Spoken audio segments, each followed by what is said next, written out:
지난 시간을 이게 그 한편에서는 독립된 이야기 같지만 마르크스가 자본을 되게 연결 순서를 되게 중시했어요. 쓰는 순서. 그러니까 앞에 얘기가 꼭 뒷이야기로 이렇게 가도록. 지금까지 해온 이야기는 또 짧게 자꾸 반복을 해서 죄송하지만 또 처음 듣는 분들도 있을 수 있으니까 자본이라고 하는 것은 어떻게 정의를 했냐면 그러니까 잉여가치, 우리 익숙한 말로 하면 이윤을 얻기 위해서 투자된 돈, 투자된 가치, 그러니까 가치 증식을 목적으로 투자된 가치를 자본이라고 한다 했잖아요. 그러니까 잉여가치가 자본을 정의하는 거예요. 뭐 우리에게 익숙한 화폐 단위로 말하면 이윤을 얻기 위해서 돈을 투자하는 거죠. 이게 자본이죠. 그런데 그럼 이윤이 어디서 생겨나는 거냐? 뭐 이제 마르크스 용어로 따지면 잉여가치가 어디서 오는 거냐였고, 그것은 잘 들으면 노동력의 가치와 노동력의 사용을 통해서 얻어낸 가치의 차이. 제 말 아시겠어요? 예. 노동력의 가치와 노동력의 사용을 통해서 얻어낸 가치의 차이가 있다. 라고 말을 했어요. 그게 이제 지난 시간 이야기입니다. 이 지난 시간 이야기가 오늘 출발점이에요. 그러니까. 그러면, 이제 자본에서는 제일 중요한 게 노동력 가치 이상으로 얼마나 잘 효과적으로 사용하느냐, 자본가가.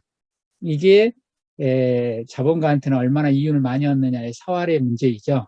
그거를 마르크스는 뭐라고 불렀냐면, 그러니까 하루 일을 하면 노동력의 가치가 있을 거고 그만큼, 그리고 그 이상으로 얻어낸 가치, 그러니까 노동력의 가치가 있고 그 이상으로 얻어낸 가치를 잉여가치라고 한 거잖아요. 그러면 노동력의 가치와 그 이상으로 잘 써가지고 가치 이상으로 얻어낸 가치 비율, 그것을 잉여가치율이라고 한다라고 기억 안 나실 것 같기도 하지만 지난 시간에 여기가 마지막 이야기입니다. 그리고 그것은 가치 이야기는 이렇게 하지만 가치의 실체가 노동이니까 노동으로 표현할 수도 있다라고요. 노동력의 가치에 해당되는 것을 필요노동이라고 불렀고, 그 다음에 잉여가치에 해당되는 부분은 잉여노동이라고 한다. 그러니까 일을 시킨 것 중에 노동자가 자기 임금목 한 노동이 있다. 월급 준 만큼 일한 월급에 해당되는 만큼 있고, 그러나 자본가는 그걸 더 잘 써서 그 이상의 것을 뽑아내야 되잖아요. 그 잉여가치라는 게 잉여노동이다. 따라서 필요노동과 잉여노동의 비율로 바꿨어도 좋다. 값은 똑같은데 잉여가치를. 그런데 이름을 요거를 뭐라고 불렀냐면, 자, 일을 시키는데 자기 목 이상으로 뽑아내는 거니까 이거를 착취도라고도 부를 수 있다라고 했어요. 그래서 똑같은 말이지만 착취도라고 부르면 벌써 느낌이 으스스하잖아요. 잉여가치라고 부를 때하고 또 느낌이 확 다르죠. 어떻든 착취도라고 부른다 이거였습니다. 그런데 하루 일, 그러니까 노동을 시키면 물론 이제 노동자가 원료랑 기계 써가지고 일을 해서 생품을 만들어낼 텐데, 그런데 기계라든지 원료값은 새로 생겨난 가치가 아니에요. 기계를 생산했을 때 전년도에 다 계산이 된 거예요. 올해 GDP 안 들어간다고. GDP는 부가가치의 총액이에요. 그러니까 올해 이번 생산에 새로 생겨난 가치는 노동자가 노동한 것만큼인데, 자기 몫에 해당되는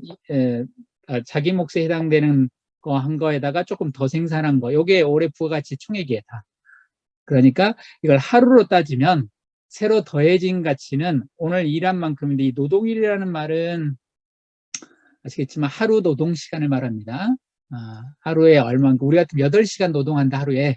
그러면 일 노동일이라고 그걸 불러요. 8시간을.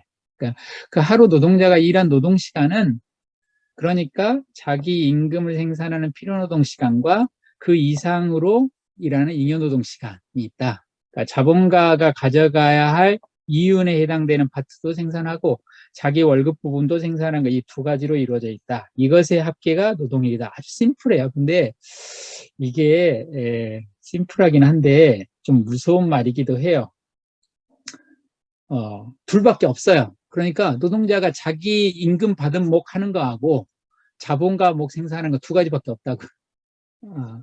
재밌는 거는 마르크스가 왜 이걸 내가 필요노동 시간이라고 부를까? 노동자가 자기 임금 생산하는 걸. 노동자 입장에서는 왜 이게 필요하냐면, 노동자는 다시 자기 노동력을 생산해야 되잖아요. 재생산해야 되잖아요. 오늘 소모한 에너지를 다시 충전하는 시간. 그러니까 내가 노동력으로 다시 재생산될 때 필요한 시간, 그러니까 필요한 가치, 내가 다시 여기 돌아오려면 필요한 부분이다라고 해서 이게 그래서 필요노동 시간이고, 자본가한테는 이게 뭘 의미하냐면, 사실 자본가의 목적은 어디 있냐면 자본가의 목적은 여기 있죠. 잉여노동 시간에. 자본가는 사실 월급 안 주고 이윤만 싹 뽑을 수 있다면 그거 방법이 제일 좋아요.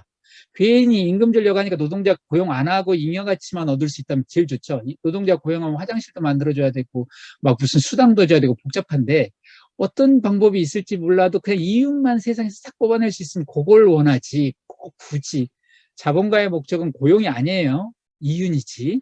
예. 고용 안 하고 이윤 벌 수 있으면 짱이죠. 그게 그냥 바로 그렇게 가겠죠. 근데 이놈에게 상품을 만들 때 꼭 이 필요하단 말이에요. 이윤을 얻는 방법이 고용을 해야 얻을 수 있기 때문에 이윤을 얻는데 필요하다라는 의미에서 필요노동 시간입니다. 자, 이 뉘앙스의 차이를 알까요? 한 노동자한테는 왜 이게 필요노동 시간이면 내가 다시 살아나는 데 필요한 시간이에요. 내 소모된 생명력을 다시 충전하는 데 필요하다와, 자본가에게 이게 필요하냐면 얘 없어도 좋은데 별 수 없이 이윤을 얻으려면 얘가 필요하다. 그러면 자본가 관점에서는 이거 줄였으면 되게 좋겠죠. 왼쪽은 줄였으면 좋겠고 오른쪽을 좀 많이 늘렸으면 좋겠다 하는 마음이 있는 거고, 노동자한테 왼쪽은 반드시 사수해야 되는 거. 내가 살기 위해서 필요한 거. 시간 뉘앙스가 깔려 있어요. 그런데 하루 노동시간이 딱 이 두 가지밖에 없다고. 이 심플한 두 항이 뭘 의미하냐면 너무 심플해서 암묵적으로 노동자, 자본가 이해관계가 이렇게 달려 있어서 왠지 싸움이 일어날 것 같아요. 하루 노동 몇 시간 시키느냐고 싸움 날 것 같다고. 왜냐? 자본가는 이 오른쪽 항이 정말로 중요하고, 노동자한테는 최소한 왼쪽 항을 보장받아야 되고, 필사적으로. 그리고 오른쪽은 무슨 시간이에요? 잉여노동 시간은? 노동이라고 하는 건 기본적으로 마르크스가 보기에 생명을 투여하는 거잖아요. 생명력을. 그러니까 가급적 요 왼쪽 필요노동 시간만 있어도 노동자들은 살 수 있으니까 오른쪽은 좀 줄이고 싶잖아요. 더 안 하고 싶지. 안 하면 안 할수록 좋죠. 그런데 자본가 입장에서는 이게 늘어나면 늘어날수록 좋죠. 왜냐하면 여기서가 이윤 부분이니까. 그래서 심플하다. 하루에 노동하는 거는 노동자가 자기 임금에 해당되는 파트 있고 자본가 이윤에 달려있는 파트가 있다. 요거밖에 없다. 이것만큼 무서운 거예요. 세상의 진실이 가장 무서운 건 복잡한 것은 무섭잖아요. 세상이 심플 단순하면 빠져나갈 데가 없어요. 둘밖에 없잖아요. 그렇게 되면 너무 갈등이 선명해져서 어떻게 뭘 장난을 칠 수가 없게 되는 거죠. 뭐 이야기가 앞으로 너무 많이 나갑니다만, 이 챕터에는 뒤에 이야기가 더 나오겠지만 좀 갈등이 있겠다. 아주 센 갈등이 있겠다라는 게 너무 정식이 단순하다. 복잡해야 뭘 이렇게 눈속임도 하고 어떻게 좀 해보겠는데 너무 심플해서 노동자 뭐가고 자본가 뭐밖에 없다. 하루 노동한 것 중에. 그렇다는 거죠. 그런데 이제 한번 볼까요? 어쨌든 자본가로서는 제가 너무 낙서를 많이 해버렸군요. 제가 그 자본가로서는 예, 이렇게 쓸게요. 하루 노동 시간은 자본가로서는 이 부분을 최대한 늘리는 것이 좋죠. 얼마나 늘리면 좋을까요? 얼마나 늘리는 게 좋을까요? 자본가한테는 바보 같은 질문이에요. 당신 돈 얼마나 더 벌고 싶어요? 라고 똑같은 말이에요. 그럼 이렇게 대답하죠. 많을수록 좋죠. 얼마나 많으면 좋아요? 최대한 많으면 좋아요. 라고 당연히 말하겠죠. 근데 이 시간이 무슨 시간이냐? 노동이라고 하는 것은 지난 책 제목 5권 기억하시죠? 생명을 쥐어짜는 시간이란 말이에요. 진짜로 일을 많이 하면 생명력이 고갈돼서 생명의 위협을 받습니다. 과로로 숨지는 게 너무 당연한 거예요. 그거는 자영업자든 노동자든 상관없어요. 노동을 어마어마하게 한다는 건 되게 위험한 일이에요. 그래서 가는데, 그런데 자본가한테는 이윤을, 부를 늘려주는 시간이 노동자한테는 생명력이 손실이 일어나는 시간이다. 즉 죽음에 가까이 가는 시간이다, 이런 거죠. 그래서 여기가 단순한 갈등이 아니라 매우 센 갈등이 있을 수 있겠구나. 한 사람은 늘어나면 좋죠, 최대한이라고 말하고 있고, 한 사람은 그렇게 늘어가다 나 죽을 것 같아요 라고 부르는 시간이 두 개가 결합되어 있다, 이런 겁니다. 자, 노동자는 도대체 그러면 둘이 갈등할 텐데 도대체 하루에 자본가는 노동력을 구매했다고 하지만 정확히 말하면 노동력의 이용권을 구매했다 그랬죠. 마치 렌트카라든지 이런 거, 그 빌려서 쓰는 상품들 같은 거라고. 몇 시간 동안 이용하고 돌려줘야 돼요.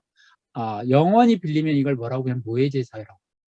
내가 이 사람을 하루 평생을 내가 쥐을 수 있으면 이거는 사람이 통째로 상품이 된 거죠. 물론 능력만 판다고 했지만 현실적으로 능력과 사람을 분리시킬 수 없어요. 그렇죠? 새로부터 나는 능력을 분리시킬 수 없다 그랬잖아요. 새한테 무슨 주사기로 나는 능력만 쭉 뽑아가지고 내가 이것만 살게 이렇게 할 수 없다 그랬잖아요. 그래서 현실적으로 능력을 팔 때 사람이 따라가게 되어 있고 능력을 영원히 소유하겠다 그러면 그건 사실상 사람을 영원히 소유하는 것이 돼버려요. 그래서 능력도 엄밀한에서 판 게 아니고 정확히 말하면 능력의 사용권을 판 거예요. 8시간 동안 네 능력 내가 쓸게. 예, 좀 이상하지만 에버랜드나 뭐 이런 데 가서 놀이공원 가서 몇 시간 이용권 이런 것처럼 노동력에 대한 몇 시간 이용권을 산 거예요. 자, 그럼 하루 이용권을 샀다고 자본가가. 너 하루 내가 부릴 수 있어. 하루를 부릴 수 있단 말이 무슨 말일까? 이런 거예요. 하루를 부릴 수 있다는 건 몇 시간을 일시킬 수 있다는 걸까? 자, 자본가는 이렇게 생각할 거예요. 하루가 24시간이니까 24시간 이용권을 산 거지 내가. 라고 말할 수도 있을 거예요. 도대체 몇 시간을 하루를 구매했다는 건 몇 시간일까요? 오늘날에는 8시간이 표준이죠. 표준 노동에. 하루 샀다는 건 8시간 이용권을 샀다 이 정도의 의미를 갖습니다. 그런데 예전에는 10시간인 적도 있고 그 이전에 12시간인 적도 있고 14시간인 적도 있어요. 도대체 하루 이용권은 몇 시간 이용권일까? 이런 걸 어떻게 할까? 예. 최소치는 0시간 이용할 수 있다. 뭐 거의 노동자들은 만세죠. 팔았는데 0시간이니까 1시간도 일 안 시킨다. 이건 자선행위예요. 일 않고 돈만 준 거예요, 자본가가. 일을 안 시키고. 이런 일은 있을 수가 없다. 그러면 그보다 높겠죠. 1시간을 시키고 2시간을 시켜야 되는데 자본주의 한에서는 몇 시간 이상을 최소한 시켜야 되냐면 노동력의 가치 이상은 시켜야 돼요. 그래야 남는 게 있죠. 딱 노동력의 가치만큼만이면 왜냐하면 잉여가치는 노동력의 가치하고 노동력을 사용해서 얻은 가치의 차이인데 노동력을 사용해서 얻은 가치가 제로고 딱 노동력의 가치만 얘가 딱 월급 줬더니 딱 월급만큼만 일해서 남는 게 없다. 내 몫이 없다. 자본가 몫이. 그러면 자본주의가 안 굴러가겠죠. 잉여가치가 안 생기니까. 따라서 0시간이 아닌 건 물론이고 언제까지냐면 최소한 노동력의 가치만큼은 얘가 일하고 가야 돼요. 지가 받은 월급만큼은 일하고 가야 돼요. 그렇지 않으면 자본주의가 안 굴러가요. 이게 최소 한계일 거예요. 최대 한계는 어떻게 될까? 아까 24시간, 24시간은 불가능하죠. 왜 24시간? 물론 25시간은 진짜 안 됩니다. 그건 신이 불가능하다고 해놓은 시간이에요. 하루는 24시간이니까 24시간을 넘길 수는 없어요. 지난번에 어디 보니까 뭐지? 24시간 편의점이 25시간 편의점이라는 데가 있던데 말로는 그렇게 할 수 있지만 24시간 편의점도 무서운 말이에요. 이건 좀 뭔가 이상한 사회. 24시간을 불을 켜놓는다고. 근데 어쨌든 24시간을 넘을 수는 없어요. 그런데 노동력이라는 상품은 생체에 담겨 있는 상품이잖아요. 생체에 담겼다는 얘기는 생체적 한계가 있다는 거예요. 연속적으로 안 쉬고 갈 수가 없어. 화장실도 가야 되고 잠도 자야 돼요. 그렇지 않으면 다음날 일을 할 수가 없게 돼요. 다음날이 아니라 그날도 안 돼요. 피로가 이렇게 집중력이 안 되고. 그래서 생체라서 능력이 발휘되는데 어느 정도의 시간이 필요하죠. 화장실 가는 시간, 수면 시간, 일정 정도의 휴식 시간, 그 다음에 이것이 한번 아침에 밥 먹고 왔으면 하루 종일 일하고 집에 가서 밥 먹으면 좋겠는데 중간에 밥 안 먹으면 일을 못해요. 그럼 중간 점심시간 이렇게 끼기 시작하면 적어도 꽤 많은 시간이 빠져나갑니다. 육체적 충전을 위한 시간이 필요하다. 그런데 사실 시간이 더 필요해요. 왜냐하면 노동력이라고 하는 것은 육체적인 재생산뿐만 아니라 정신적 재생산. 물론 하루 고용하고 저리 할 거 아니면 내일 또 와야 되고 정신적으로 와야 되고 그 다음에 일할 때 필요한 대화, 커뮤니케이션, 작업 지침, 노동의 내용을 다 알려면 책도 좀 읽어야 되고 자기 개발도 좀 해야 해요. 영어도 좀 가서 컨텐츠 배우고 유튜브도 좀 봐야 하고 뭔가 이렇게 재생산, 문화적 시간이 필요해요. 영화도 좀 봐야 하고. 그래서 그 시간은 실제로 많이 깎입니다. 그러니까 24시간에서 생체적으로 재생산을 위해서 필요한 시간, 문화적 재생산의 시간 필요하면 어딘가에 있을 거예요. 그게 어딘가일까? 이게 좀 어려워요. 몇 시간일까? 도대체 몇 시간일까? 자, 자본가와 마르크스가 재밌게 말을 해놨어요. 이 책 자본 읽어보신 분도 있잖아요. 그쵸? 한 달에 한 자본 읽어본 그 팀, 인문세 자본 읽는 팀은 좀 중원본일 텐데, 마르크스가 거기를 되게 재밌게 처리해놨어요. 왜 재밌게 처리해놨다고 말하냐면, 연극처럼 해놨어요.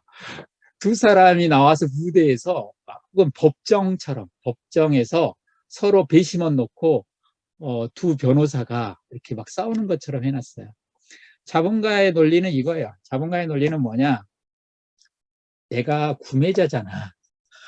구매자면 물건 샀는데 내가 꽃집에 가서 화분을 하나 사왔는데 그 화분을 꽃을 심는 데 쓰든 그냥 거기다가 뭘 집어넣은 휴지통으로 쓰든 내가 과일을 담는 데 쓰든 그 화분 파는 사람이 내한테 관여할 문제는 아니다는 거죠. 구매자가 일단 내가 상품을 샀으면 구매자가 전적으로 상품을 소유해야 되는 거 아닌가? 내가 어떻게 쓰는지는 내 마음 아닌가? 그런데 내한테 맡겨진 시간인데 자꾸 내가 오늘 하루 샀는데 노동자가 와가지고 자꾸 내한테 맡겨진 시간인데 낭비하면, 정확히 말하면 여기서 낭비는 내가 하루 종일 부릴 수 있고 내가 구매를 했는데 얘가 와서 8시간만 하고 9시간부터 나 집에 가버리려고 하면 그거 내 재산 훔치는 거 아니야? 라고 말할 수 있다는 거예요. 사실은 요거보다 이런 경우는 오늘날 같이 문명화된 사회에서는 좀 이런 얘기는 아니지만 실제로는 자꾸 근무 시간에 웹서핑을 한다든지 유튜브를 본다든지 그러면 사장님은 당장 화를 내고 내가 산 시간을 도둑질했다고 생각할 거예요. 당연히. 분명히 일하라고 하는 시간인데 그래서 재택근무할 때 그 계속 접속하게 할 그거를 유지하는 자리를 못 뜨게 하는 게 뭐냐면 이건 내 시간이라는 거잖아요. 내가 산 시간인데 너를 위해서 써버리면 저 집에 일이 좀 생겨서요. 그러면 이제 나중에 유급휴가든 무급휴가든 뭔가 해야지. 연차를 내든지 뭐 반차를 내든지 뭔가 내야지. 그렇지 않고 나가버리면 자기 개인 일을 위해서 시간을 써버리면 내 재산 훔친 거다 이거죠. 똑같은 원리로 어쨌든 내가 산 시간인데 네 마음대로 쓰면 안 된다. 이건 구매자의 권리고 내가 하루 이용권을 얼마나 쓸지는 내 그러니까 소유권이 나한테 왔으니까 내 마음이다. 이게 자본가의 주장이에요. 구매자의 권리를 내세운 거죠. 그런데 노동자가 그때 이제 거기 자본에 보면 탁 나와서 말합니다. 아니 내가 임대 상품인데 생각해 보라고. 네가 정상적인 조건으로 이걸 쓰면 30년 동안은 내가 일을 할 수가 있는데 네가 샀다 그래서 마음대로 엄청난 강도로 엄청난 시간으로 나를 막 돌렸어요. 그랬더니 10년 만에 나는 더 이상 노동할 수 없는 사람이 됐어요. 만약에 내가 집을 세를 냈는데 세입자인데 집을 마구마구 써서 거의 다 망쳐져 버렸어요. 이제 더 이상 안 되겠어. 그럼 어떠냐? 복구를 시켜놔야 되는데 복구가 안 된다. 나 재해를 입었어. 산재를 입었어. 더 이상 안 돼. 이제 30년 일을 못하게 됐어. 그러면 뭐냐면 나는 일정한 강도와 뭔가 암묵적으로 전제고 일정한 노동시간 길이로 이용하라고 넘겼는데 그래서 그런 조건이면 나는 30년은 일할 수 있는 사람인데 네가 단지 10년 만에 그걸 다 써버렸다라는 얘기는 써버리면 나는 20년치를 팔지 않았는데 아직 네가 써버린 거다. 월급은 10년치밖에 못 받았는데 그러면 내 20년을 네가 도둑질한 거다. 이걸 판매자의 권리. 팔지 않은 걸 가져가면 권리다. 다시 말하면 그럼 어느 정도의 노동시간이 필요한가? 이 정도의 노동시간이면 내가 30년을 일할 수 있는데 네가 막 하루에 10시간, 12시간 나를 뺑뺑이 돌려가지고 나는 결국 10년밖에 노동할 수 없는 사람이 돼버렸다. 그러니까 나는 팔지 않은 걸 네가 훔쳐간 거야로 주장할 수도 있고 자본가는 무슨 소리야. 내가 14시간이나 16시간 내가 시킬 수 있는데 네가 8시간만 하고 집에 가버리면 내 6시간은 네가 훔친 거하고 똑같아. 라고 말할 수 있는 거죠. 마르크스 말이 재밌어요. 야, 둘 다 말 된다. 라고 그랬어요. 둘 다 말 된다. 둘 다 노모스가 있다. 자본가도 노모스가 있고, 노모스란 법이란 뜻이죠. 라이트, 옳다. 플라톤의 책, 법률이란 책 제목이죠. 노모스, 노모이. 예. 노동자도 말 된다. 판매자, 구매자 다 말 되네. 노모스와 노모스가 충돌하면 어떻게 되느냐? 이거를 안티노모스라고 불러요. 이거를 영어나 독일어로 안티놈이라고 불러요. 이걸 뭐라고 하냐? 이율배반에 빠진다. 둘 다 옳다. 그럼 어떻게 하지? 별 수 없죠. 이때는 뭐가 결정하냐? 논리가 다 옳아요. 논리적으로 두 개가 오르면 논리적으로 옳은 걸 도출해낼 수 없다. 다시 말하면 하루에 노동시간이 몇 시간이 돼야 맞는 거야 도대체. 분명히 하루 노동권을 팔았다는데 이용권을 내가 8시간치를 판 걸까? 10시간치를 판 걸까? 12시간을 판 걸까? 라고 말을 할 때 마르크스 말은 판매자, 구매자 다 말된다. 그러면 어떻게 하느냐? 논리가 해결하지 않을 때 무서운 말이죠. 힘센 놈대로 된다. 노동자가 힘이 약하면 16시간, 14시간 일해야 될 거라 아마. 12시. 물론 이제 뒤에 있습니다. 노동력의 지생산이 망가질 정도일 때면 노동력의 가치를 제대로 지불한 거 아니에요. 그런데 어떤 노동자가 이를테면 4시간만 일하면 노동력의 가치는 생산된다. 그러면 8시간 일할 수도 있고 12시간까지는 일해도 괜찮다. 그 4시간 분 바꿔도 12시간이면 재생산 된다. 그런데 그러니까 4시간 이상에서 12시간을 아예 넘으면 이제 사실 위험하다. 노동력 재생산 자체가 안 된다. 왜냐하면 그때부터는 뭔가 심각한 타격을 입게 돼가지고. 그러면 그 사이에서 4시간부터 12시간 사이에서 어디에가 결정돼야 돼? 라고 말을 할 때 힘이 결정한다는 거예요. 그래서 12시간이 법으로 정할 때도 있었고 10시간이 1840조 전에 노동시간이 된 적도 있고 지금은 8시간으로 결정돼 있다. 8시간이 된 이유를 어떤 물리학자나 경제학자가 이론적으로 8시간이 맞잖아 라고 증명할 수 없다 이거예요. 그래서 7시간이 될 수도 있어요. 주 노동시간이 48시간이 맞아라고 과학적으로 해명한 시간이 아니에요. 48시간이. 지금 42시간인데 40시간인데 40시간도 해명한 시간이 아니에요. 이론이. 그냥 노동자들이 목소리를 높이기 시작하고 자본가들이 막 싸우기 시작하고 서로 그래서 어느 타협 지점이 정치적인 타협 지점으로 만들어진 시간이다 이거예요. 힘이 결정을 한다. 저울 눈금이 어디로 가는데. 근데 이제 재밌는 거는 이거는 이제 줄거리고요. 저는 이런 이야기들은 어디나 이제 있고 자본을 해설한 책은 저는 흥미로운 거는 좀 다른 구절들이 저한테는 좀 흥미로웠어요. 이게 마르크스가 이 노동자와 자본가가 서로 맞서서 대결할 때 자본가의 목소리는 자기가 그냥 구성한 거고 노동자의 목소리라고 따옴표 친 게 어디에서 종이에 어떤 나온 문장을 오려 붙인 거예요. 그거를 이제 콜라주 하듯이 이렇게 미술에서 몽타주 기법이라고도 하는데 이게 뭐냐면 여기 써 있지만 1860년에서 61년 그때 그 런던의 건설노조 요즘도 건설노조가 뭐죠? 지금 건설교통부 장관이 막 그 건설노조 공격하고 난리가 항상 지금 그러고 있잖아요. 원희룡 장관이. 그런 것처럼 그때 건설노조가 이때 파업을 했는데 파업하면서 노동자가 뿌린 전단지가 있었어요. 그 전단지에 나온 문장을 그대로 오려붙인 거예요. 아까 30년 쓸 수 있는데 네가 10년 만에 탕진해버리면 너 도둑질한 거야 라는 문장이 그 파업 전단지에 있던 문장이에요. 막사 그걸 생생하게 담으려고 그 목소리를 갖다 붙인 거예요. 그런데 제가 왜 이게 흥미롭다고 생각했냐면 이 문장 하나 때문이었다. 이거 너무 재밌는 거예요. 예전에 이 책 쓰기 전에 제가 이제 그 대학 다닐 때나 대학원에서 논문을 쓸 때는 자본이 읽을 때는 이런 문장이 별로 신경을 안 썼는데 그래 힘이 결정하는 것까지는 이해를 했는데 이 문장이 이번에는 너무 그 북클럽 잡아 쓰면서는 저한테 크게 와닿았어요.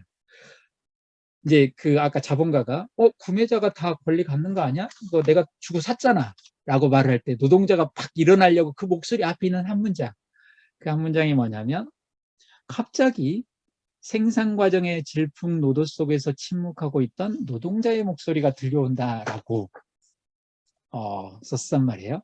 저한테 너무 심했던 거는 여기였어요. 침묵하고 있었다고? 라는 말이 갑자기 들어온 거예요. 생산 과정에서 침묵하고 있었구나. 그러다가 갑자기 목소리를 낸 거구나. 라고 했던 거는 뭐냐면 왜 생산 과정에서 침묵했을까? 그냥 지나가는 표현이 아니고 마르크스는 표현이 그래서 이제 읽다 보면 이 무릎을 치게 되는데 참 기묘한 표현이다. 생산 과정에서 침묵하고 있었다는 것은 생산 과정에서 노동을 하고 있는 동안에는 목소리가 없는 존재였구나. 왜냐하면 그때 무슨 비유를 썼냐면 효모라고 그랬어요. 기억나세요? 노동자는 효모가 된다고. 왜냐하면 그 전부터 마르크스가 소위 밑밥을 깔았어요. 상품으로 누군가에게 소유된다고 하는 것은 사물이 되는 것이다. 기억나세요? 사물이 되는 것이다.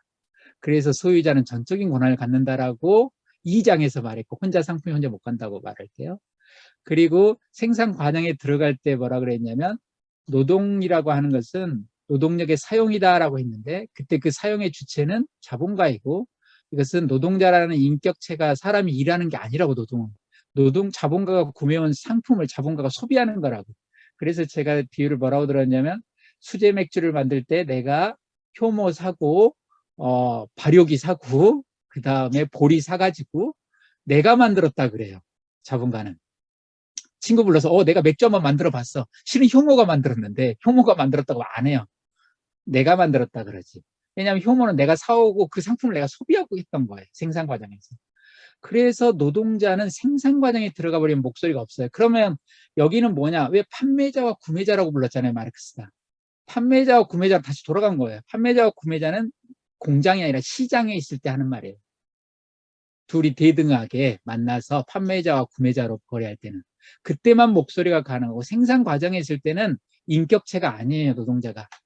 인격체가 아니고 자본가가 구매한 상품에 불과하다 이런 거예요. 그러니까 그러면 왜 여기서는 목소리가 내리냐? 갑자기라는 말은 뭐냐? 무슨 사건이 일어난 거잖아요. 갑자기 냈다. 이때가 파업이잖아요. 파업. 파업이 돼버리면 생산 과정이 중단되는 거예요. 생산 과정이 중단되는 순간 노동자는 갑자기 인격체로 돌변해요. 파업은 노동자를 인간으로 만드는 과정이에요. 파업이 되면 이제 다시 상품이기를 중단하고 인간이 되니까 목소리를 내기 시작하고 주체화되는 거예요. 이전에는 주체가 아니라 이용 객체예요. 자본가가 이용하는 객체, 물건 만들 때 쓰는. 그래서 공장에서 비인격적으로 존재하던 노동자가 효모로서 존재하던 노동자가 인간으로 돌아왔기 때문에 목소리를 갖게 되고 그래서 목소리를 내니까 대등해지는 거죠. 이렇게. 굉장히 표현을 마르크스가 섬세하게 쓰는구나 라고 하는 걸 알 수 있어요. 이걸 지금 파업 상황에서 말을 한 거니까요. 사실은 그 독일어 본으로는 8장이고 아마 영어 본으로는 10장일 거예요. 이게 그 자본. 그러니까 김수행 선생님 책을 읽은 분은 10장일 것이고 강신준 선생님이나 혹은 황성길 선생님 번역본으로 읽은 분은 노동일에 관한 장이 8장인데요. 이 8장 전체가 파업 중으로 보여요. 제가 보기에는. 노동 과정은 생산 과정은 딱 중단되고 마치 우리가 무슨 일을 당했냐면 하고 막 고발하는 것처럼 보여. 얼마나 힘들게 싸웠냐면 이라고. 그래서 노동자와 자본가가 굉장히 싸우고 있고 이 시간 문제를 두고 크게 다투고 있는 과정처럼도 느껴집니다. 표현 자체가. 네. 어쨌든 이 표현이 굉장히 인상적이었다라는 말씀을 드리고요. 다시 원래대로 복귀하면 노동일의 역사, 노동일이라고 하는 것은 하루 노동시간을 말합니다. 여기 계속 제가 1노동일, 2노동일, 그러면 1노동일은 우리 지금 기준은 8시간 뭐 이런 거. 그러니까 하루 노동시간, 주 노동시간, 연 노동시간, 연간 노동시간 이런 게 있죠. 연간 노동시간, 연 노동일, 월면 월 노동일 이런 것처럼 1노동일 이런 걸 노동일이라고 불러요. 그죠? 노동일. 노동일은 시간이다. 그런데 이 노동일은 그래서 과학이 규명한 시간이 아니고 역사적으로 사람들이 싸워서 얻은 시간이에요. 투쟁을 통해서 파업하고 싸우고 막 그래가지고 얻어낸 시간이다. 이 점을 잊어서는 안 된다. 이런 겁니다. 자, 마르크스는 지난번에 약간 예고를 했습니다. 생명을 짠다라고 하면서 죽은 노동, 산 노동 이거 기억나시죠? 오늘 처음 들어오시는 선생님은 이게 또 뭔 생뚱맞은 소리 하실지 모르겠는데 이제 앞에 자본이라고 하는 것은 죽은 노동이다라고 살아있는 노동을 계속 받아들여서 자기 생명력을 연장시키는 것이다라고 그런 말 기억하시죠? 기억하셔야 할 텐데. 네. 그러면 그래서 노동자의 산 노동이 죽은 노동으로 계속 전환된다 이런 표현을 썼었어요. 그러면서 산 노동을 빨아서 죽은 것이 계속 자기를 증식시켜 간다. 산 것이 죽은 것을 빨아서 자기를 영생하는 힘을 얻는 것. 그걸 뭐라고 비유할 수 있냐면 그게 흡혈귀라고 한다고 그랬고 그 존재가 이제 등장합니다. 여기에. 등장하는데 마르크스는 자본의 증식운동을 피를 빠는 거라고 비유해요. 왜 그러냐? 아마 성경 구절을 염두에 둔 것 같아요. 이게 자본이라는 책은 셰익스피어도 있고 단테도 있고 뭐 괴테도 문구가 막 들어있고 굉장히 많은 사람들이 볼테르 글도 막 인용돼 있고 그래요. 쉴러 글도 들어있고 사실은 문학 작품 고전 문학을 많이 읽은 사람은 자본을 훨씬 풍성하게 읽을 수 있어요. 정말로. 이 워낙 문학도였기 때문에 예, 시도 쓰고 소설도 썼죠. 그 대학 다닐 때. 마르크스가요. 예, 예, 믿지 않으시죠? 스콜피온과 펠릭스라는 소설도 썼고 그랬어요. 그리고 문학에 아주 심취했던 인간이라 특히 시는 뭐. 근데 여기 보면 뭐 옆으로 썼지만 성경 구절도 은근히 많이 껴있는데 예, 그런 거 있잖아요. 지금 생명력이다 노동이라고 하는 말을 썼는데 그 피를 못 마시게 해요. 신명기인가 보면 저는 성경 잘 모르는데 저번 연구하는 그 논문 속에서 이게 신명기 어떤 구절하고 통한다고 누가 써놨길래 그런 거고 봤더니 그럴듯하더라고요. 그게 이제 피를 먹지 말라고 돼 있어요. 우리 선지국 같은 거 그래서 안 먹을 거예요. 유대인들은 피를 먹지 말라고. 왜 피를 먹지 말라고 하냐면 그 뒤에 성경의 신명기에 뭐라고 썼냐면 피는 곧 생명이다라는 말이 있더라고요. 그러니까 마르크스는 생명력을 빨아들이는 거다 자본은 노동자에 이런 말을 쓸 때 피를 빨아들인다라는 생각을 금방 했을 수도 있겠어요. 그리고 흡혈귀에 대한 생각을 금방 했을 수 있고 그래서 자본을 굉장히 흡혈귀에 비유를 많이 합니다. 그리고 그 흡혈도 피를 그냥 빠는 게 아니고 하이스 훈어라고 써요. 하이스가 굉장히 그냥 미친 듯이 하는 거예요. 훈어는 헝그리, 헝거, 즉 굶주림. 거의 피에 목말라가지고 미칠 듯한 상태. 그래서 최대한 빨 수 있으면 한없이 빨고 싶은 상태. 자제를 모르는 상태인데요. 제가 흡혈귀하면 보통 이제 드라큘라 떠오르니까 근데 드라큘라는 굉장히 이성적이거든요. 그런 면에서는 또 청교도적이기도 해요. 어떤 면에서 드라큘라 제가 말한 드라큘라는 그 브람 스토커의 소설 드라큘라 우리가 알고 있는 드라큘라 백작 드라큘라 백작은 이게 1897년이니까 자본 나온 지 30년 뒤에 나온 책이죠. 근데 이 흡혈귀에 대한 이야기, 특히 동유럽의 흡혈귀에 대한 얘기는 18세기부터 계속 있었어요. 그리고 마르크스가 그래서 굉장히 이쪽에 뭔가를 알고 있었나 싶을 정도로 이야기가 비슷해요. 근데 브람 스토커의 이 드라큘라 이야기도 자본하고 잘 맞아떨어집니다. 굉장히 떨어져요. 여기 뭐 뒤에도 얘기 써놨지만 좀 닮아 있는 게 많이 있어요. 근데 어쨌든 흡혈귀가 드라큘라는 뭐냐면 죽어있는 존재지만 산자의 피를 계속 먹으면서 영생하고 또 새로 피를 그렇게 되면 피를 빨린 자가 다시 또 증식하잖아요. 계속 또 다른 자의 피를 빨게 되고 그래서 계속 증식해 나가는 규모가 한없이 커져 나가는 이건데 한번 드라큘라 읽어보세요. 너무 재밌어요. 왜 재밌냐면 이게 드라큘라가 마르크스가 여기서 이제 뒤에 말하지만 보야르라고 대지주 그 루마니아의 대지주거든요. 그 출신이고 근데 이 드라큘라가 런던에 가고 싶어 해요. 그래서 런던으로 옮기잖아요. 근데 그 이유가 거기 살아있는 피들이 몰려오기 때문이거든요.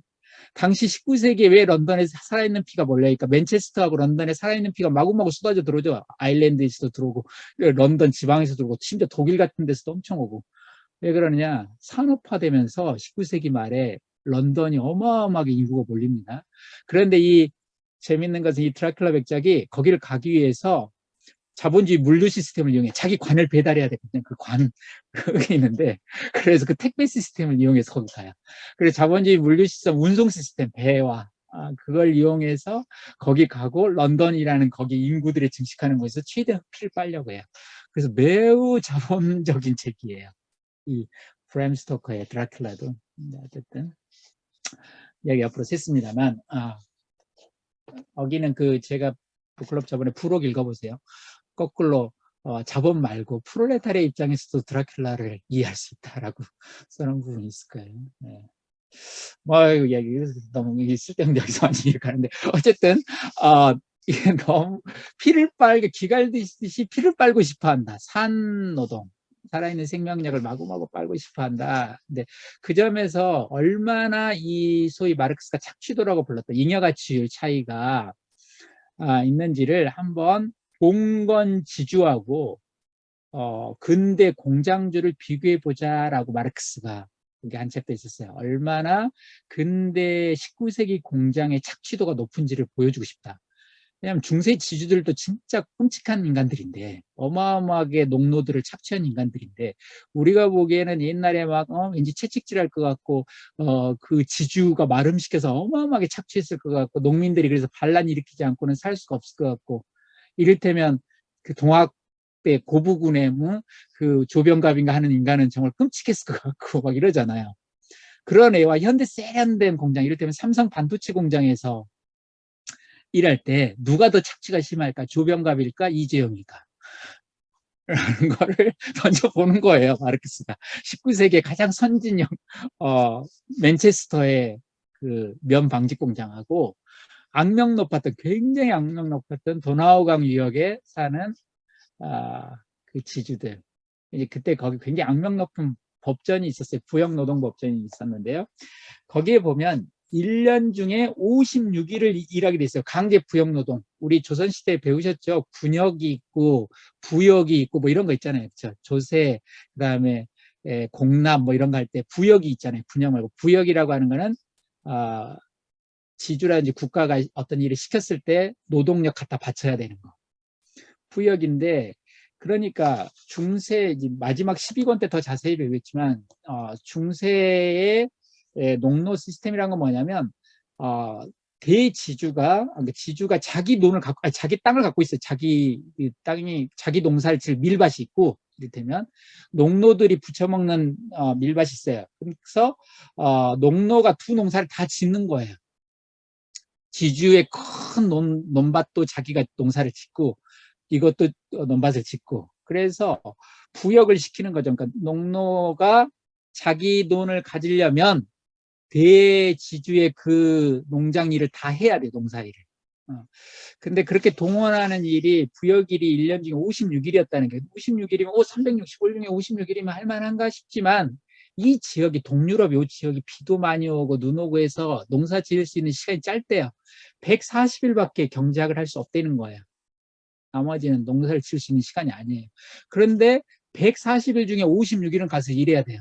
왜냐하면 막 겨울이 닥치거나 뭐 비가 어마어마하거나 그러면 대농장, 그때 농장, 그러니까 뭐지, 영주의 논도 농사를 지을 수가 없으니까 똑같이 경작 가능한 날 둘을 다 져야 되는데 56일을 와서 부역 노동을 해야 되는 거예요. 그러면 자기가 자기 노동력을 재생산, 즉 먹고 살기 위해서 자기한테는 84일밖에 못 쓰는 거죠. 140일에서 56일을 빼면 자기 농사 지을 수 있는 날은 84일이에요.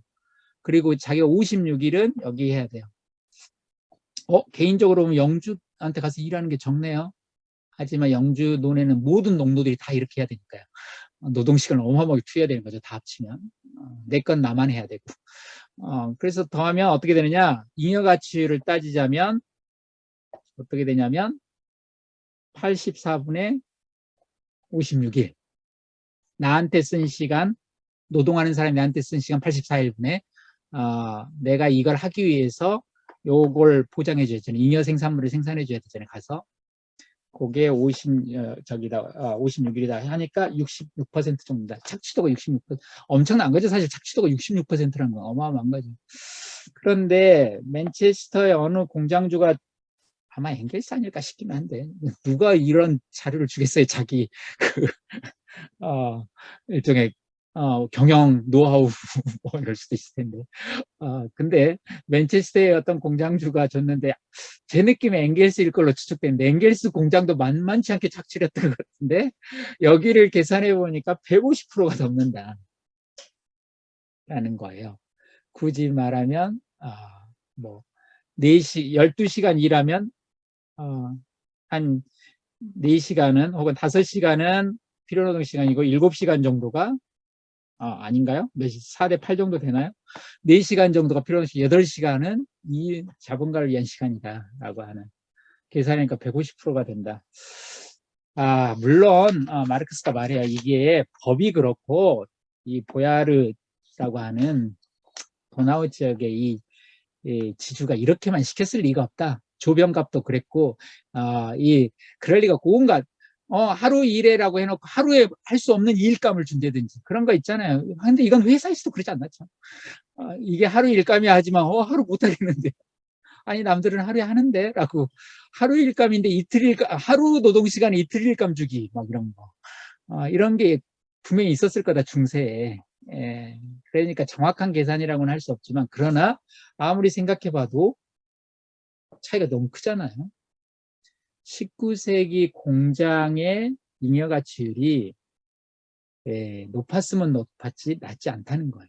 그런데 19세기 맨체스터라고 하는 것은 당시 인류가 도달한 가장 첨단 산업이에요. 연방직이라고 하는 게. 그런데 가장 세련되어 있고 보야르처럼 막 흙 묻어있지 않고 진흙탕에서 뒹굴지도 않아요. 그냥 기름이 좀 묻을 뿐이지. 번듯한 건물에서 이루어지는 일이에요. 그러나 착취도가 2배 이상이다 라고 불렀어요. 말하고 싶은 건 이런 거죠. 알고 보면 세련된 건물에서 한다고, 그리고 굉장히 기계 돌리고 아메리카노 들고 있다 그래서 착취 덜 당한다고 생각하면 오산이다, 이런 거예요. 일할 때 많이 당할 수도 있다, 기빨리게 당할 수도 있다, 옛날 일하던 것보다. 아이고, 이런 식으로 했다가는 오늘 다 못할 것 같은데, 탱자탱자 이렇게 가면 안 되는데요. 벌써 8시 반이네요. 한 40분은 50분 한 것 같은데 지금 큰일 났다. 그래도 할게요. 어떡하겠어요. 예, 오늘 과로입니다. 근데 그 잉여가치라고 하는 것은 잉여노동에서 온다, 이런 말이잖아요. 근데 생각해 보세요. 자본의 정의가 뭡니까? 자본의 정의는 잉여가치를 낳는 가치잖아요. 그 얘기를 노동으로 풀어서 말하면 잉여가치가 없으면 자본이라는 게 정의가 안 되니까, 이걸 노동으로 말하면 잉여노동이 없으면 자본이 정의가 안 된다고요. 그 말은 뭐냐면 이 사회는 원리상 잉여노동 때문에 가능하다는 얘기잖아요. 근데 잉여노동은 어떤 의미에서, 잉여노동이 많으면 엄청 과로이지만 잉여노동이라는 것 자체가 일단 초과된 노동이라는 뜻이에요. 그 얘기는 과로라는 거죠. 그리고 무엇보다 이 상품을 이걸 이용하는 자가 자본가잖아요. 근데 자본가한테는 많이 있을수록 좋다는 거예요, 이게. 그럼 어떤 일이 발생하냐면 최대한 쓰고 싶어 할 거예요. 허락되는 한에서는. 내가 쓸 수만 있다면 계속 쓰고 싶을 거예요. 그 돈에서 쓸 수 있는 최대치로 쓰고 싶지. 내가 그래도 사회가 그렇게 되면 안 되니까 그냥 1시간만 더 쓸게. 그리고 5시간만 일시키고 얼른 집에 가. 오늘 즐겨야지. 이렇게 말하지 않고, 내가 너한테 월급을 줬는데 이거밖에 못해. 이게 입에서 나오게 되어 있고, 벌써 퇴근하려고 그래. 이런 말이 입에 막 나오게 돼 있는 원리가 그런 거야. 걔 자본가가 나빠서가 아니라 자본이라는 게 원래 그렇게 정의되고 잉여가치라는 게 잉여노동으로 정의되니까 잉여노동을 최대한 해야 잉여가치가 되고 축적이 되는 거잖아요. 그러니까 자본은 물론 특별하게 나쁜 자본가가 있죠. 그중에 악명 높은 자본가가 있어서 일을 너무 많이 시키지만 그 악명 높은 자본가도 어떤 의미에서는 원리에 충실한 거예요. 그도 그렇게 나아가게 유도하는 게 있어, 이 시스템은. 그가 천성이 나빠서가 아니라 1시간보다는 2시간 시키는 게 더 남고 2시간 시키는 건 3시간 시키는 게 더 남으니까요. 어쩔 수가 없어요. 그리고 이제 또 다른 이유가 있어요. 그 잔업을 시켜야 되는 이유는 나중에 8권에서 더 자세히 보겠지만 일단은 원리에 좀 들어있다라고 하는 것이고요. 그리고 이게 원리란 얘기는 호황이나 불황이나 다 과로가 나타난다. 호황일 때는 대목을 잡아야 되기 때문에 지금 최대한 투여해야 돼요. 노동을. 예전에, 지금 저는 잘 모르겠고, 예전에 그 노조 조사하느라고 구로가 공단이었을 때, 제조업들이 있을 때, 지금은 이제 구로 디지털 단지가 됐지만, 예전에 있을 때 거기 뭐 조사하러 간 적이 있는데, 추석 대목 되잖아요. 난리가 나요. 거의 타이밍이라는 그 잠 안 오는 약 먹고, 완전히 뺑뺑이들 며칠을, 그래서 사람들이 거의 빠져나오고, 오늘 수업 끝나고, 강의 우리 끝나고 한번 그거 해보세요. 시다의 꿈인가? 그 노래 들으면 그거 나와요. 하늘의 타이밍으로 철야를 버틴다. 이거는 8권에서 다시 다룰 건데, 재봉틀 시다의 꿈은 다시 그때 나오겠지만, 타이밍이라는 약이 나오는데, 약 이름도 참, 대단한데, 시간이라는 게 정말 중요한데, 잠을 안 재우는 겁니다. 호황 때는 그래요. 그러면 불황에는 일감이 없으니까 노동을 좀 줄여줘야 되잖아요. 그런데 그렇지 않아요. 불황이면 더 자본은 위기에 처하기 때문에 고용을 줄이려고 그래요. 고용을 줄이니까 남은 사람들이 그 일을, 그리고 고용을 줄이는 한에서 최대한 있는 사람을 들려야 자본도 버틸 수 있기 때문에, 불황기에 자본은 살아남아야 되니까 고용 줄이고 일을 더 세게 시키는 경향이 있어요. 그래서 비용을 아끼기 위해서 고용을 줄이고 그나마의 이윤이라도 최대한 확보해야 하기 때문에 더 돌려서. 그런데 불황 때는 노동자도 불안해요. 왜냐하면 해고가 마구마구 일어나고 있기 때문에 그 일자리라도 지키기 위해서 부당한 지수도 감내해버린다. 노동이 힘들어도 그냥 버틸려고 그래요. 그래서 과로가 더 커져요. 호황 때도 과로인데 불황 때도 과로다. 그 얘기는 뭐냐면 원리가 과로구나, 이런 거죠. 그냥 자본주의에서는 과로가 원리구나. 간혹 좋은 사정이 있어서 줄여줄 수는 있지만 원리상 과로가 있구나라고 해야 된다 이거죠. 그리고 마르크스가 이제 거기 때도 더 말하겠지만 9권쯤 가면 더 말하지만 자본가도 그런 의미에서는 어쩔 수 없다. 톱니바퀴다. 왜 그러냐면 자본가가 물론 탐욕 때문에 한 푼이라도 더 뽑아내겠다고 아웅다웅하면서 과로를 시킬 수도 있지만 그게 아니라 자본가도 불안에 쫓긴다는 거야. 왜 쫓기느냐? 자본가는 세상에 한 사람이 아니에요. 엄청 많아요. 치킨집이 왜 밤늦게까지 불을 켜느냐? 왜 편의점에서 계속 그걸 돌리냐? 옆집이 불을 끄지 않는 한은 나도 켜놓을 수밖에 없는 어떤 구조가 있다는 거예요. 자본주의는. 그게 뭐냐면 경쟁이고 경쟁에서 도태돼 버리면 자본가는 망하게 돼 있어요. 옆집에서 치킨 할 때 뭐 기념품 하나 넣어준다. 우린 2개 넣어줄 생각해야 돼. 그리고 가족이라도 동원해서 뭔가 단가를 더 떨어뜨릴 수 있다. 옆집이 16,000원인데 나 15,000원을 줄 수 있다. 라고 하면 어떻게 그 5,000원을 전략하느냐? 아들 시키는 거야, 방학 중에. 너 가서 배달 네가 해. 그리고 그 배달비를 아껴서 그걸 전단지에 보자. 우리가 1,000원 더 싸다. 이런 경쟁의 논리가 있기 때문에 자본가도 노동을 계속 시킬 수밖에 없다 더. 이고 뿐만 아니라 여기도 원리상 그래요. 그 기억나신지 모르지만 상품의 가치가 어떻게 정해진다라고 했는지 기억나세요? 원래 경쟁이라고 하는 게 자본 3권에 원래 나오는 말이거든요. 근데 자본 3권쯤 가야 우리가 사는 세상의 기본 개념들이 다 나옵니다. 우리는 1권밖에 안 했지만. 그런데 거기에 경쟁이 다뤄지는데 그런데 사실은 경쟁이 1권에도 이미 들어와 있어요. 상품의 가치를 어떻게 정하냐면 한 상품을 생산하는데 사회적으로 필요한 노동시간. 내가 10시간 들여서 만들어도 다른 사람들은 5시간이면 다 만든다 그러면 내가 10시간 일에 따라서 10시간으로 우길 수가 없어요. 5시간으로 거래되는 거예요. 즉 5시간은 어떻게 되냐? 사람들이 막 경쟁을 해서 형성된 시간이에요. 시장에서. 그 얘기는 경쟁이라고 하는 게 상품의 가치 이미 들어있어요. 그 가치가 어떻게 결정돼? 사회적으로 결정돼. 사회적이란 말 속에는 경쟁이 들어있어요. 여러 사람들이 경쟁했을 때 그 평균치. 그러니까 그 평균을 못 맞추면 도태되는 거예요. 그래서 자본가도 나름대로 연락 경쟁을 해야 되기 때문에 살아남아야 되니까 노동자를 닥달한다. 라는 거죠. 그렇게 돼서 마르크스는 뭐라 그러냐면 경쟁은 생산의 내적 법칙, 상품의 가치를 정하는 내적 법칙인데 그것이 개별 자본가들한테는 어떻게 인식되냐면 그렇게 내적 법칙으로 심오하게 인식이 안 되고 경제학 공부한 다음에 자본가 되는 거 아니에요. 하다 보면 압박이 밖에서 느껴져요. 옆집이 의식되고. 그게 있잖아요. 그래서 외적인 강제 법칙으로 내가 느껴져요. 우와, 굉장히 쪼인다는 걸 느껴져요. 자본가도 밖에서. 압박이 들어온다. 사실은 자본주의 내적인 원리인데 이게 외적 압박으로 자기에게 느껴진다고요. 그래서 자본가에게도 사정이라는 게 있다. 마르크스가 항상 서문했던 말 있죠. 내가 자본가를 되게 악마처럼 그릴 건데, 물론 악마라고는 안 했지만 장밋빛으로 그리지는 않는다라고 그랬죠. 되게 나쁜 놈으로 그릴 텐데 어떤 개별 자본가를 의식해서가 아니라 자본이라는 그 범주가 인격으로 나타났을 때라는 걸 상정해서 하는 말이라고. 근데 자본이라는 것이 만약에 사람의 탈을 썼다면, 인격으로 나타났다면 어떻게 한다면 자본은 가치 증식으로 정의가 되기 때문에 최대한 자기 증식을 하려는 게 자본이고 그것이 그 운동이 사람에게 표현된 것이 자본가에게 욕망이라고 합니다. 욕망. 가치 증식 운동을 인격으로 표현하면 욕망이 돼요.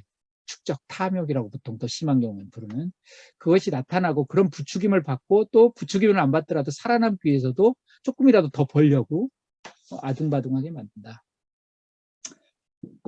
네, 시간을 조금이라도 더 해야겠다라는데 마르크스가 이 노력이 얼마나 치밀하고 대단하냐면 분까지 빼먹는다. 1시간, 2시간, 우리는 뭐 노동시간이 12시간일까, 10시간일까, 14시간일까 이런 얘기했는데 그게 아니고 자본가는 8시간이잖아요. 그럼 8시간 10분만 돼도 더 좋아해요. 그걸 어디서 알 수 있냐? 마르크스가 출근 시간 조금 일찍 출근해서 너 좀 준비하면 안 돼? 꼭 9시 땡 해서 들어오냐? 그러면 너 준비하느라고 가게 오픈 못 하잖아. 한 50분에는 와서 옷도 좀 갈아입고 청소도 좀 하고 시작해야지. 이러기를 원해요. 기관사들도 와서 딱 9시부터라고 하면 아니 8시 50분부터 기계 점검도 하고 이래야지. 이렇게 말한다고. 마르크스가 그래서 그 다음에 점심시간에서 묘하게 빼먹어. 20분, 30분. 조금 일찍 오라 그러고. 19세기에 그랬다고요. 19세기에 그랬다고. 21세기는 제가 취업을 안 해봐서 몰라요. 회사 생활을 모르겠는데 자꾸 시간을 조금씩 빼먹는다는 거예요. 일을. 그래서 마르크스가 재밌는 걸 했는데 출퇴근 시간 앞뒤로 10분, 15분씩을 뜯어먹는다. 자꾸 그 당시 19세기 면방직 공장에서. 근데 10분, 15분이 별거냐? 그래. 인생 그렇게 꼭 칼같이 정없이 재지 말고, 그래. 열심히 일한다는 마음가짐을 까짓거 10분 일찍 와고, 10분 늦게 가자. 했는데 마르크스가, 그래. 하루에 그래서 25분 뺀다고 치자. 그게 1년이면 얼마 된 줄 아니? 너는 그래서 못 사는 거야. 그런 표현은 아니지만. 그러니까 착취당하는 거야. 10분, 15분을 매일 모으면, 마르크스가 그걸 계산했어요. 이 산수도 못하는 사람이 보여주겠다고. 1년에 한 달이 생겨난다. 근데 제가 그 얘기 듣고 정말 그런가 해서 한국의 경우에 자료를 찾아보려고 이 글을 쓸 때 검색을 했더니 알바노조에서 재밌는 걸 내놨더라고요. 그때 맥도날드에서 알바생들한테 이렇게 한 거예요. 출근해서 업무 준비하라고. 근데 이거를 잰 거예요. 업무 준비하는데 얼마나 걸리냐 했더니 8분 12초가 걸린대요. 그걸 쟀어, 평균. 그 다음에 보니까 업무 후에 바로 집에 갈 수 있는 게 아니잖아요. 뒷정리하고 가야 되잖아요. 그 뒷정리, 그러니까 제가 봐도 저희 집 앞에도 롯데리아 있는데 감자튀김 사러 한 번씩 가면 그 시간 딱 마치고 문 닫고도 문 막 어수선해 안 해요. 뭐 기구도 정리하고 옷도 갈아입고 하느라고 그게 10분 52초가 걸린대요. 그래서 제가 이제 개인적으로 그 마르크스처럼 계산을 해봤어요. 앞에 그 뭐지? 앞에가 8분 저기가 8분 42초하고 10분 52초. 그러니까 합치니까 한 20분 되는 거예요. 20분이고 주 5일 알바를 한다라고 치고 주 5일 하고 그러면 한 주가 5일이니까 20분 5일 하면 100분이 되잖아요. 한 주가. 1년을 1년이 52주인가요? 근데 52주 내내는 안 하겠죠. 추석 설까지는 알바생도 좀 쉬었다 치고 그냥 50주로 계산 편의상 하면 요게 5,000분이 돼요. 5,000, 한 주가 500분이고 50주면 5,000주가 된다. 5,000분이 돼. 5,000분이면 80시간이 넘는 거예요. 근데 80시간이면 어느 정도가 되냐면 이 사람이 하루에 알바를 4시간 뛴다. 그리고 5일씩 한다 그러잖아요. 그러면 이게 어떻게 되냐면 80시간이면 4주치가 돼요. 4주가 됐다는 얘기는 1년에 4주가 됐다는 얘기는 한 달이 빠져나갔다 이 얘기예요. 그러니까 한 달 무급으로 일해준 거예요. 1년에 한 달은 무급으로 일해준 거라고. 8분하고 10분을 모아서. 그래서 시간은 금이다란 말 있잖아요. 그 누구야? 제가 제일 싫어하는 벤자민 프랭클린. 프랭클린이 한 시간은 금이잖아요. 근데 여러분 있잖아요. 시간만 금이 아니라 붓는 그런 금가루쯤 되거든요. 그 금가루 알차게 모으면 다시 금 됩니다. 금 돼요. 자본가는 그 금가루도 모아요. 그래서 1년에 아무도 모르는 사이에 한 달을 뺏어요. 한 달을 더 시킨다고. 별게 아닌 게 아니에요. 근데 여기 보면 더 끔찍한 것도 있더라고요. 꺾기라고. 일을 시키다가 손님이 없는 시간에는 갑자기 중단시키고 내보내는 거예요. 알바생 중단, 노동시간에서 빼는 거야. 이걸 꺾기라고 하더군요. 사실 우리도 그런 거 있잖아요. 주방 이모 구합니다라고 써진 데 보면 예전에 하루를 고용하잖아요. 그러면 하루 중에 막 직전에 준비해야 되는 시간은 되게 빡세지만 중간에 잠깐 쉬는 시간 있잖아요. 점심과 저녁 보통 준비 시간에 좀 쉬어야 되잖아요. 그렇게 해서 하루 고용되면 일하는 시간도 있고 좀 쉬는 시간도 있어서 하루를 일하는데 요즘은 어떻게 하냐면 딱 제일 바쁜 시간 쉬는 시간에는 안 써요. 사람을. 3시간 일할 사람 구하는데 그 3시간이 끝장인 클라이막스 시간이에요. 그때만 쓰고 싹 빼는 거예요. 나머지 시간은 꺾이고 알차죠. 근데 어쨌든 그렇다. 시간을 떼면 분도둑질이라고 이걸 마르크스가 부르는데요. 그리고 19세기에 드디어 사람들을 시간이라는 게 되게 중요하고 자본가가 노동자들을 하프타이머, 풀타이머라고 부르기 시작했다. 저희도 그렇지 않나요? 풀타임 한다. 전업이다고. 풀타이머라고, 하프타이머라고. 제가 책에도 썼는데 저희 집 앞에서 이 자본 유권을 썼거든요. 클럽 유권을 저희 집 앞에 카페에서. 되게 좋은 분인데 그분이 지금 그 카페가 코로나 때 안 돼가지고 그만두셨는데 되게 힘들어가지고 이분은 좀 돈이 있었던 것 같아요. 카페 주인이. 그 아주머니가 그 친구하고 대화하는 걸 들었어요. 제가 글 쓰다가. 그런데 재밌는 말을 하더라고요. 내가 되게 저녁에 일을 해야 되는데 애인만 있어서 집에 가야 되는데 이것 때문에 할 수가 없다고. 그랬더니 옆에 분이 그러더라고요. 그렇게 바쁘면 3시간짜리 하나 쓰라고. 근데 3시간짜리 하나 쓴단 말이 너무 재밌었어요. 왜냐하면 아르바이트생 하나를 시간 단위로 부르는 거예요. 3시간짜리, 4시간짜리 뭐 이런 거 있어요. 마르크스 말이 인격화된 노동시간, 노동시간이 인격화됐다. 자본주의에서는 시간이 중요해요, 정말. 그 옛날, 지금 시간이 뭐가 중요해? 생산성이 중요하지라고 아무리 말하지만, 그래도 지금 또 싸우잖아요. 그 주 52시간, 그거 줄이려고 이번에 금지한다고 했다가, 문재인 정부 때다가 다시 그거 막 늘리려고 하고. 노동시간은 중요해요, 지금도. 노동시간이 안 중요한 적은 없어요. 자본주의도 그렇지만 근본적으로 근대라고 하는 사회는 시간으로 조직되어 있어요. 삶이라고 하는 게. 그리고 생산도 시간으로 조직되어 있고, 시간을 누가 가져가느냐는 너무나 중요한 싸움이고, 자기 시간을 어떻게 확보할 것인가, 저 사용 시간을 어떻게 늘릴 것이냐는 자본주의에서 안 중요한 적이 없어요. 안 중요한 적이 없습니다. 착각하면 안 돼. 이건 19세기 얘기구나. 아까 말했잖아요. 맥도날드 얘기라고, 2015년. 네. 네. 큰일 났네. 이렇게 가면. 자, 사실, 이론은 단순해요. 이 챕터가, 지금 그 영어 보는 10장이고 독일어 보는 8장인데, 8장은 제3편에 들어있고, 제3편은 절대적 잉여가치라고 하는 거예요. 이거 다음에 더 길게 배울 겁니다. 절대적 잉여가치가 뭔지. 절대적 잉여가치는 별거 아니에요. 노동력 이상으로 얼마나 노동을 더 시켰느냐에 따라서 절대적으로 그냥 가치를 늘어나는 거예요. 절대적 잉여가치라고 불러요. 마르크스 그거를. 그러니까 4시간이면 되지만 노동력 자기 밥값을 한 거지만, 뭐 밥값이랑 자본과 용어로 하면 밥값을 한 거고, 노동자로 따지면 자기 노동력 받은 임금값은 다 한 거예요. 그런데 그 이후에가 이제 자본가에게 이윤이 되는 시간인데, 그 이윤이 되는 그 부분을 얼마나 늘릴 수 있냐가 절대적 잉여가치, 절대적 시간을 얼마나 일을 더 시키느냐라고 하는 건데요. 최대한 더 시킨다라고 하는 거예요. 이론적으로 너무 심플해, 단순하잖아요, 그렇죠? 왜냐하면 노동력을 이용시간과 노동력의 가치에 해당되는 시간의 차이니까, 노동력 이용시간을 늘려서 이윤을 더 얻어간다. 이게 절대적 잉여가치. 어려운 얘기가 하나도 아니에요. 일을 길게 시킨다. 그러면 더 이윤이 남는다. 이런 거니까요. 그런데 여기가 챕터가 자본론에서 역대 2번째로 긴 챕터예요. 이것도 시사하는 바가 있어요. 제일 긴 거는 기계에 관한 장이에요. 저희 북클럽 자본론은 8권이고, 챕터로 독일어 보는 13장 기계에 관한 장이 있는데, 거기가 제일 길고, 이게 2번째로 긴 곳이에요. 왜 이렇게 기냐? 읽어보셨으면 알겠지만, 구구절절한 이야기들이 여기 잔뜩 있어요. 노동시간 늘리려고 하고, 거기서 노동자들, 거기 특히 어린 노동자들이 어떤 생명력을 어떻게 빨리고 있는지를 너무 화가 나가지고 마르크스가 고발하고 있는. 이 글들은 마르크스가 의회 보고서 있잖아요. 우리 국정감사하는 거 화면으로 보셨어요? 거기 보면 국정감사 같은 거 보면 의원들 앞에 이만큼씩 하얀 A4 용지가 막 쌓여있는 거 보셨어요? 네. 그런 것들이 영국 의회도 있었고, 그것들이 그 회기가 끝나면 헌책방 같은 데로 돌아다녀요. 이게 웃긴 게. 마르크스는 그것을 잘 봤고, 그런 자료들을, 그 자료들에 보면 증언을 하는 공장 감독관들이라든지 의사들이라든지 이런 사람들이 거기를 그 보건의료 이쪽 하는 산업 그 의료를 하는 산업보건학을 하는 보건학하는 의사들이 이걸 조사해 가지고 기록한 증언한 자료들이 있는 거고요. 그것들을 최대한 뽑아서 한 건데요. 네이버 검색창에 인문공간 세종을 검색하세요.